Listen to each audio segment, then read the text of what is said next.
itangiriro nubwirihe byahinduka we n'ibintu ukoraho Yesu arakora Yesu arakora. Kubera iki mwahisemo Julienne Kabanda kandi tuzi ko musengera muri Foursquare ndetse musanzwe mufitanye n'umubano mwiza na Apotre Mignone Kabera, ko musetse?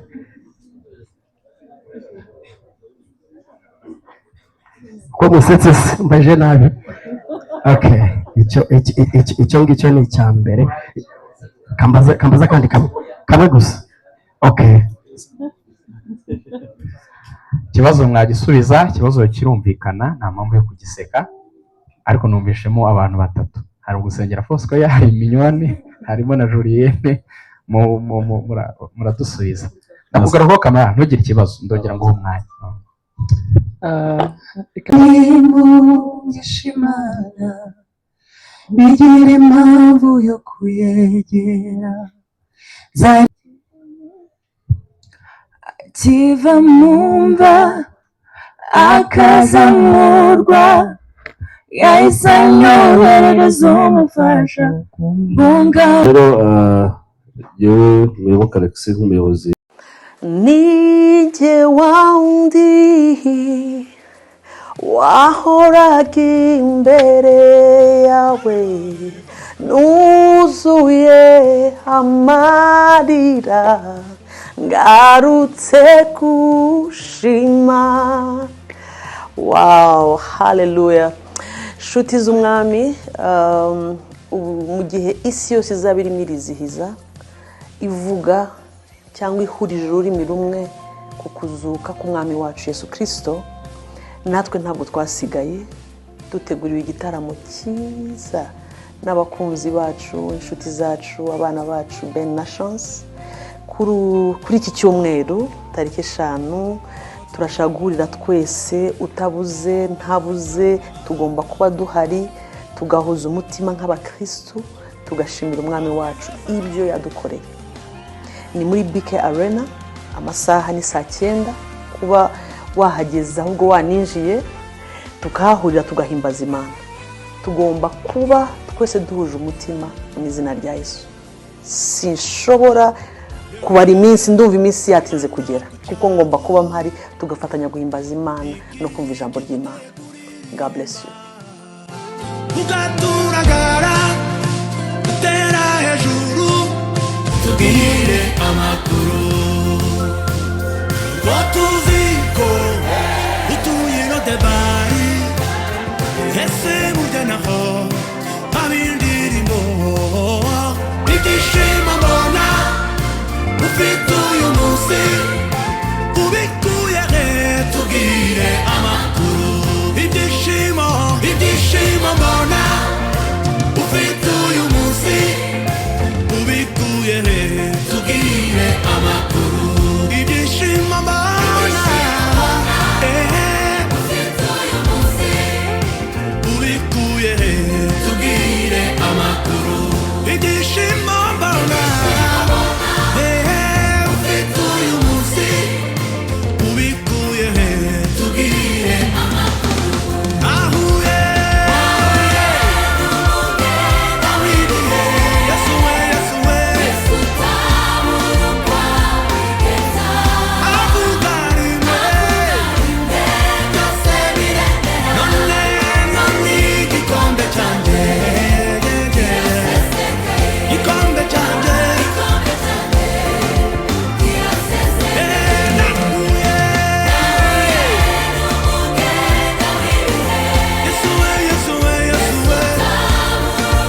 muricara nabasaba kwicara hanyuma tubane mu mwuka umwe mu izina rya Bene Chance ndetse na timu yabafashije gutegura. Ndabashimira cyane nk'itangazamakuru kuba mwemeye kwitaba ubutumire bwa Bene Chance mu izina ry'abafatanyabikorwa bose bifatanyije na Bene Chance muri Easter Jubilee Music Gathering. Turabashimira cyane. Media muri abantu b'agaciro, nabanza kubasaba kwiha amashyi, mwese muri abantu mu by'ukuri beza cyane. Tugiye gutangira press conference yacu, muri buze kugiramo umwanya wo kubaza ibyo mwifuza kumenya byose, yaba ari kuri Bene Chance ndetse n'abantu bose baza kuba bari kuri pano, abahanzi bazafatanya nabo ndetse n'aba partners bandi batandukanye mubona tuza kubapresenta. Hanyuma turaza kugira igihe nanone cyo kubaha umwanya babanze batubwira ibyo bakora, aba partners turi kumwe, ndetse tunumve imbamutima za Bene Chance ndetse nabo bazafatanya. Mbere yuko rero dutangira press conference yacu, njye nitwa Ndayishimiye Rugaju Regan, ninjye ugiye kuyiyobora. Munanyemerere ntangize isengesho hanyuma dutangire press conference yacu. Uwiteka Mana nziza, turagushimye turaguhimbaje, tugushimiye umunsi mwiza waturemeye kugira ngo tunezererwemo. Byari mu bushake bwawe kuva itararemwa ko uyu munsi wa none tuzagira ibihe byiza. Itangazamakuru riganira n'abakozi bawe Bene Chance, turakuraritse kugira ngo uzubane natwe muri iyi press conference, uyiyoborere ibivugirwa hano bibe iby'umumaro, byubake benshi. Reka tuze kugira umwanya wo kumva ibyatuma abari hanze bazaza kwitabira iki gitaramo. Turaguhamagaye rero kugira ngo utuyobore, udushoboze, byose bize kuba biri mu biganza byawe. Dusabye nizeye kubikoze mu izina rya Yesu Kristo umwami wacu, amen. Munyemerere dutangire press conference twakira abafite igitaramo tuzitabira Easter Jubilee Music Gathering. Ni abahanzi band batambuka. Karibu cyane media, mwitegura kwakira Bene Chance. Kabari gutambuka baza.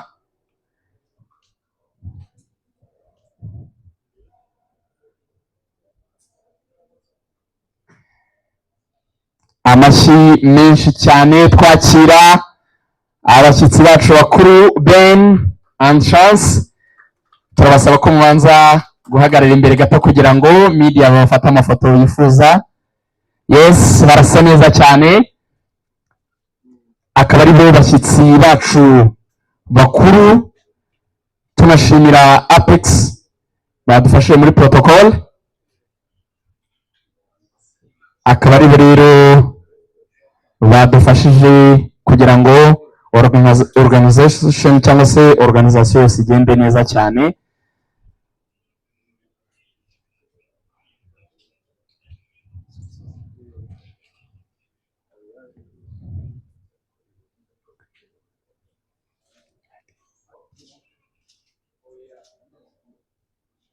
Duhamagare abahanzi bazafatanya n'itsinda rikunzwe cyane, akaba ari famiye nziza cyane nk'uko Bene Chance nabo ari itsinda ryiza cyane.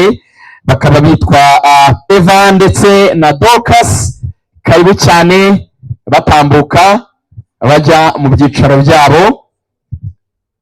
Na Dorcas n'abahanzi beza cyane, baririmbye indirimbo nyinshi nziza cyane. Nibo bafite indirimbo nshya iri mu rurimi rw'Igiswahili. Ndizera yuko ari imwe mu zizifashishwa muri iyi concert nziza cyane dutegereje. Karibu cyane, barasa neza. Ni abantu ubona yuko kabisa bariho umwuka ndetse n'amavuta y'Imana. Utwemerere babanza bafata umwanya muto bifotoze na media, hanyuma tubone gukomeza batambuka mu byicaro byabo.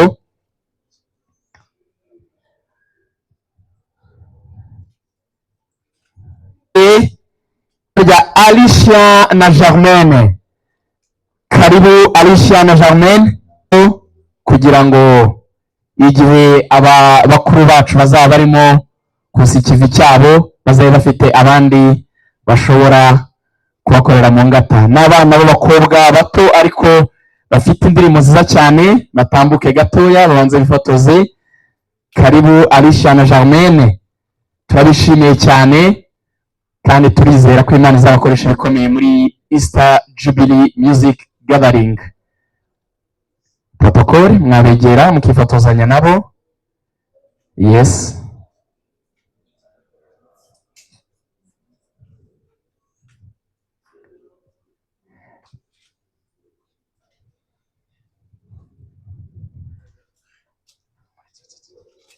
Bakaba ari itsinda rihagarariwe na Muyoboke Alex. Karibu cyane, manager niko abenshi tumwita. Akaba rero murabanza mutambuke gato mwifotoze. Akaba ari umwe mu bantu babaye muri uyu muziki imyaka myinshi. Man Arena akaba ariyo venue dushimira cyane. Karibu cyane, turabashimira. Bakaba ari bo baduhaye venue izaberamo iki gitaramo cyiza cyane cya nyuma. Munyemerere kandi twakire Dove Hotel. Mwagize neza cyane General Manager kuza kubana natwe, turabashimiye cyane. Hanyuma munyemerere cyane na Ben na Chance. Ben ndetse na Chance nimba mutima zikomeye cyane, bigomba kuba ari ibihe mwari mutegereje uko mwiyumva ndetse nuko gahunda ku ruhande rwanyu iteguye. Karibu. Murakoze cyane. Nkuko barabivuze, njyewe nitwa Ben. Uyu mudamu mwiza mureba aha ngaha nawe yitwa Chance. Akaba ari we unyungirije muri iyi minisiteri yo mu rugo y'umuhamagaro. Mbanje mu by'ukuri kubashimira abantu mwese muri hano, abanyamakuru batandukanye baturutse mu binyamakuru bitandukanye. Muri abantu b'agaciro kandi muri umugisha kuri twe, ndetse muri abantu bafasha cyane mu gukwirakwiza ubutumwa bwiza Imana yadushizemo. Ndabizi tutabafite mu by'ukuri bushobora kugarukira hafi. Kuba rero tubafite Imana yarabaduhaye, mu by'ukuri mwumve ko tubashimiye, muri abantu b'agaciro. Hanyuma uyu munsi nk'uko abenshi babizi, turimo turategura igitaramo, nakwita igitaramo kinini cyacu. Ubwo hari ibindi twabanje gukora mbere, ariko urwego byari biriho narwo rwari rwiza, ariko iki ni igitaramo ntekereza ko ari igitaramo kinini kuri twe. Turimo dutegura kuri Pasika, twise Easter Jubilee Music Gathering, kubera impamvu ebyiri. Ahanini urebye ni ukubera impamvu ebyiri. Impamvu ya mbere ni ukugira ngo twese hamwe nk'abanyarwanda n'abanyarwandakazi twizihize gupfa no kuzuka k'umwami wacu Yesu Kristo. Iyo niyo mpamvu ya mbere nyamukuru. Impamvu ya kabiri ni ukugira ngo muri icyo gitaramo nanone tuzabashe mu by'ukuri kugaragariza abantu Imana yacu itari iy'abandi, itari iy'abo tujya dusoma muri Bibiliya, iyacu twiboneye, tubanye nayo, dukorana nayo, yagiye itwiyereka mu buryo butandukanye. Ubwo ngubwo ndavuga ngo ni mu buzima bwacu, ni Imana yo mu buzima bwacu, Imana yo mu rugo rwacu. Uburyo tubanye nayo, uburyo dukorana nayo, uburyo tugendana nayo, nabwo ni ikindi gice cya kabiri cyatumye ahanini tuvuga ngo tugomba gukora kino gitaramo. Ubu rero imyiteguro irarimbanyije, bimeze neza ku ruhande rwacu, tumeze neza. Ibitureba tugomba gutegura turimo turashyiraho agataci ka nyuma kugira ngo ku cyumweru hazagere tumeze neza, kandi na sante tumeze sawa, nta kurwara, nta n'ugomba kurwara, nta n'uwemerewe kurwara mbere yo ku cyumweru. Wenda nyuma natwe turi abanyamubiri nk'abandi, dushobora kurwara cyangwa tukarwara n'umunaniro, ariko sante yacu imeze neza, naho ubuzima bw'umwuka nabwo bumeze neza, imyiteguro imeze neza. Nababwira iki? Ndimo ndumva ku cyumweru haturambiye. murakoze cyane sinzi niba turakomeza kugenda tuganira nturabarekura gato ngo twakire abandi. Abo bantu hari akantu gato baba bakeneye gato cyane, ntimucuranga nimushaye muturirimbira agakorasi gato cyane bumve ko koko iyo sante imeze neza. Sinzi niba chance hari mikoro ko muri zaburi kugira ngo babanze bumve yuko amajwi ameze neza hatarimo ka gride. Ako ndabizi muraza kugakenera media atuye inyuma y'ibihe arutitangiriro nubwo ibihe byahinduka we n'ibintu ukoraho Yesu arakora Yesu arakora nukuri arakora nubwo utarasubiza nuza kuko umutima Yesu arakora. Thank you, barakoze cyane, amashyi menshi cyane. Mwatangiye kukoza b'Imana bazafasha Ben Chance bakaba nabo bafite uko biri kose ikibari ku mutima. Papi, bigomba kuba bibanezeza nk'abakozi b'Imana gufatanya kugira ngo murusheho kwagura uyu murimo. Tubwira imbamutima wagize Ben Chance bakibabwira ko murimo bifuza yuko bazakorana, hanyuma nanatubwira uko mwiteguye kuzafasha mu kwagura ubwami bw'Imana kuri uriya munsi. Murakoze.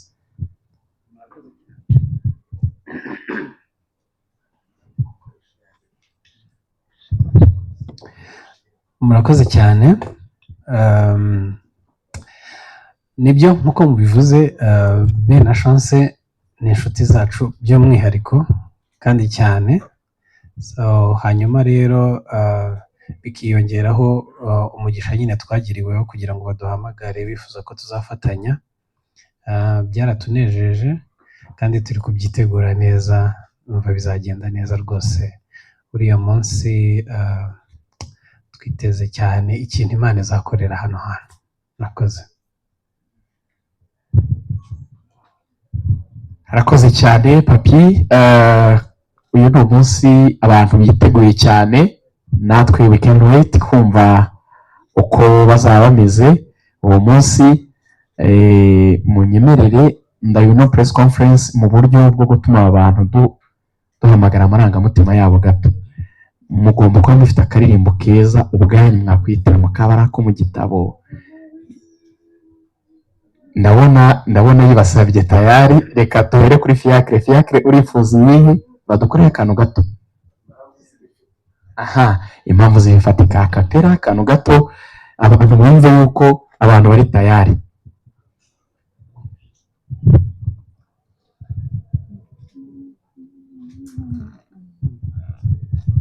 Nzafatira impungisha Imana bigira impamvu yo kuyegera, zaririmba izo kunesha ngeze ku musozi w'urugendo, ntabwo nzicuza kugukurikira mfite impamvu zibifatika.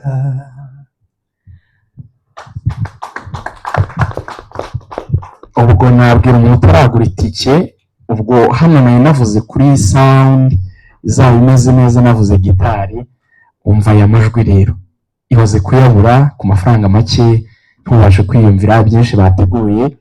Basohoye indirimbo nshya yo kwitegura iyi event just for that, indirimbo nziza iri muri Swahili. Ubwo rero ntimuze gukora ikindi kitari kugura tike, turashaka BK Arena yuzuye. Ibinjyane rero ku muyobozi akaba rero ari kampani yafatanyije na Ben Chance mu kuorganiza iyi event.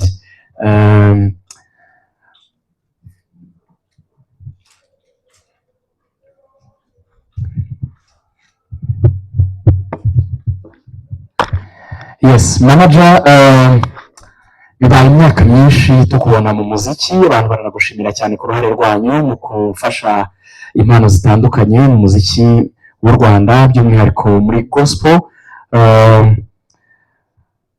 muratubwira ku ruhande rwanyu nk'abafite event mu biganza, imyiteguro ku ruhande rwanyu nka Vox imeze ite, bigeze he, ese n'aka kanya bavuze ngo igitaramo kibe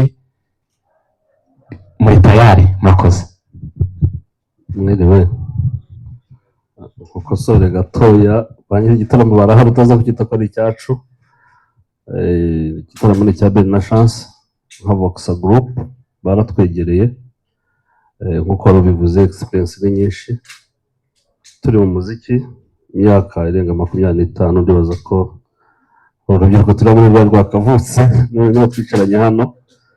So baratwegereye rero Ben na Chance n'abahanzi beza, murabizi sindi bisubiremo kuko abanyamakuru benshi bari hano ndabona murabo muri gospel, murabakurikira niyo mutara gospel, turi muri creative industry. So rero yewe Muyoboke Alex nk'umuyobozi wa Voxa Group na mugenzi wanjye Fiacre utinya kamera kurusha abantu bose, niwe wari uziranye na Ben na Chance from day one. Baraza kubabwira ukuntu bahuye bakora indirimbo ya mbere aribo bajyanye muri studio, ibyo baraza kugisobanurira. So rero reka ko mama barashaka mu kubwita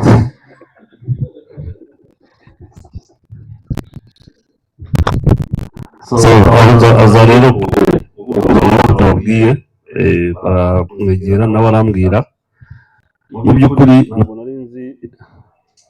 ntabwo nari nzi uburemere bwa Ben na Chance muri gospel kuko twari tumenyereye abahanzi benshi bagiye baza benshi muri gospel, mbabona Richard Ngendahayo wakoreye ahangaha, bambonye bakoreye ahangaha, batinyutse iyi Bikari no kwizamo ntabwo byoroshye.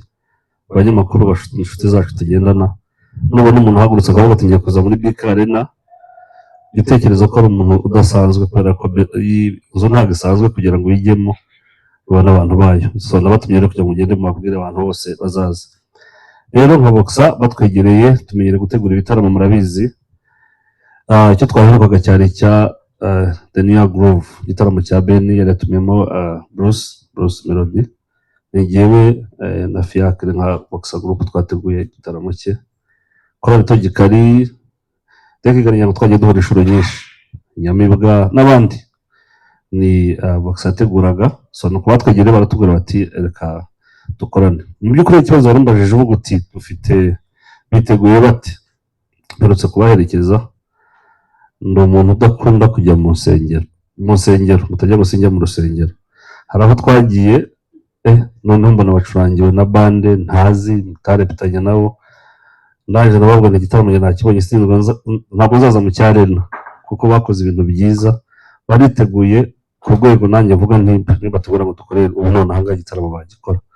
Icyo nababwira rero kugira ngo igitaramo kigende neza abantu baze, ni mwebwe itangazamakuru, mudahari biragoye ko abantu bamenye ko igitaramo gihari. Mbona no kubashimira, mwarakoze cyane kuko narakurikiye ukuntu mwagendaga mubivuga, ariko akanyuma ni ubu ngubu ngenda mvuga nko kwamamaza. Ubu nibwo noneho abakeneye kurusha, muze kubikora mubwira abanyarwanda n'abanyamahanga bumva indirimbo zabo zikunda bari muri iki gihugu kuzaza muri arena. Muze gukata umutima Muyoboke yicaranye n'abakristo kuri hejuru kuri ahubwo muze kugaragaza ibyo byose kugira ngo igitaramo cya Chance bigaragare mu by'ukuri ngo nta mucuruzi singiye kubabeshya ntajyagamo, kandi ngira ngo abanzi nka Christian tubizeranyeho hano mu nyubako mugenzi wanyu, nkunda gospel music kurusha ibyo ncuruza kurusha Sacyura. Ntabwo rero niba kujya ngo uzahasanga indirimbo cyangwa kera kibazo cassette cyangwa flash n'indirimbo zabo managing, nta ndirimbo zabo njye menya burya ariko ndazicuruza. Impamvu gospel music niyo music iririyo. Hari umuntu urabona gospel music mu artist wa gospel aririmba playback gakeya, nambona njyewe atakoresha ijwi rye, akoresha gitari, akoresha instruments, ukabona ko ari umuziki nyawo. Sivuga n'utahari ariko ni umuziki uririmba, ndetse urabona n'ubutumwa utazashanga n'umwe yabifinze runaka. Simwe ibyo ni ibintu byiza byatumye mbi interested njye na mugenzi wanjye turavuga tuti reka tujye inyuma ya Ben na Chance, ni abantu beza agiye ku giti cyanjye n'abakunze we n'urwaje babibutseho. Ubundi njye mbabwira nti nibajya babona akanya nibajya babona akanya bajya bajya muri Angels Comedy, nabone ba comedian narabibonye kabisa. Murakoze cyane, turakomeza tuganire. murakoze cyane, amashyi menshi cyane kuri Voxa, nibo ba event organizer mu Germaine. Turabakunda cyane kandi turashima icyo Imana iri kuhakoresha. Munyemerere nta bibazo byinshi ndi bubabaze, mukure akantu gato n'amajwi yanyu akapera agakora ku ndirimbo yanyu wenda imwe muzakora. Amen. Twaje kubasuhuza mwese isashimwe.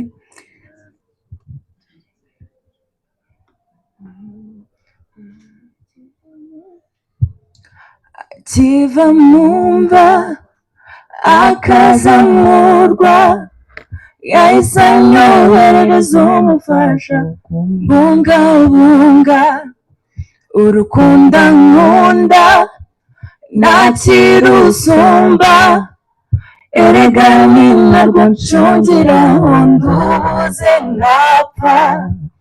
Akiva mumva akazamurwa, yahise ntapfa. Amen. Ibi bintu mwabihaye amashyi kuri mwumva aya amajwi meza cyane. Ni n'indirimbo ijyanye n'umunsi tuzaba tureba izina Akiva mumva, ubwo ni igihe nyine Yesu yazukaga, nabyo bihora na Easter Jubilee Music Gathering.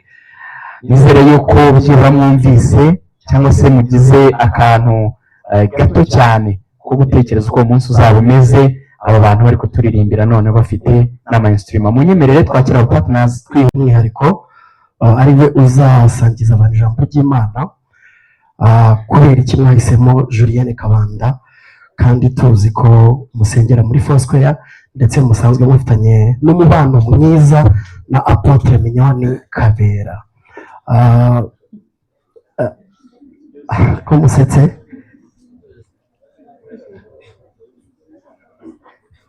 Ko musetse mbaje nabi? Okay, icyo ngicyo ni icya mbere. Kambaza kandi kamwe gusa. Okay. Ikibazo mwagisubiza, ikibazo kirumvikana, nta mpamvu yo kugiseka, ariko numvishemo abantu batatu. Hari ugusengera Foursquare, hari Mignone, harimo na Julienne. Muradusubiza. Ndakugaruka kamera, ntugire ikibazo, ndongera ngo umwanya. Reka mbanze wenda abone gukurikiraho. Icya mbere, Bishop wacu Fidel Masengo, umubyeyi wacu, igitaramo cya mbere twakoze niwe kibwirijemo. Cya kabiri, Julienne, Pastor Julienne ni marene wanjye nawe n'umubyeyi wanjye. Iki niwe uzakibwirizamo. Apotre Mignone, igitaramo duheruka nawe n'umubyeyi wacu niwe wakibwirijemo. Urumva abantu bose uvuze bose n'ababyeyi bacu, kandi bose dufite igihe twakoranye nabo. Iki gihe nicyo Julienne, kandi gukora na Julienne bivuga ko nabo batakira ababyeyi bacu, bose n'ababyeyi bacu kandi bose twarakoranye. Iki gihe ni icya Julienne Kabanda. Murakoze. Uretse ko abantu dukunda kurondogora, ariko ikibazo barabishubije. Ni ukuvuga ngo Bishop Masengo nyine ni umubyeyi wacu, niwe urera impano yacu.